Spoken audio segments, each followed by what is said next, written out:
സഹോദരങ്ങളെ, ശഅബാൻ മാസത്തിൽ പ്രത്യേകം വർദ്ധിപ്പിക്കാവുന്ന ഒരു അമലാണ് വിശുദ്ധ ഖുർആൻ പാരായണം ചെയ്യുക എന്നുള്ളത്.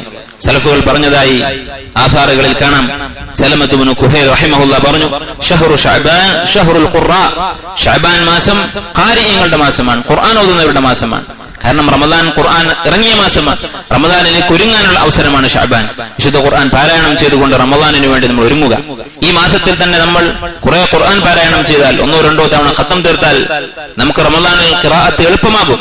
2 പ്രാവശ്യം ശഅബാനിൽ ഖുർആൻ ഓതി തീർത്ത ഒരാൾക്ക് റമദാനിൽ അതിനേക്കാൾ കുറഞ്ഞു പോകരുത് എന്നൊരു ചിന്തയുണ്ടാകും. കൂടുതൽ ഓതാൻ, കൂടുതൽ പ്രതിഫലം നേടാൻ അത് കാരണമാകും. അതിനാൽ പരമാവധി വിശുദ്ധ ഖുർആൻ പാരായണം വർദ്ധിപ്പിക്കുക, ഖുർആന്റെ അർത്ഥം പഠിക്കുകയും മനസ്സിലാക്കുകയും ചെയ്യുക. ഇപ്പോൾ തന്നെ വിശുദ്ധ ഖുർആന്റെ ആശയം പൂർണ്ണമായി ഒരു പ്രാവശ്യം വായിച്ചാൽ റമദാനിൽ ഖുർആൻ ഓതുമ്പോൾ, തറാവീഹ് നമസ്കരിക്കുമ്പോഴൊക്കെ നമുക്ക് മനസ്സാന്നിധ്യം ഉണ്ടാകാൻ അത് കാരണമാകും. അതുകൊണ്ട് ഖുർആനുമായുള്ള ബന്ധം നമ്മൾ പുതുക്കാൻ ശ്രമിക്കുക.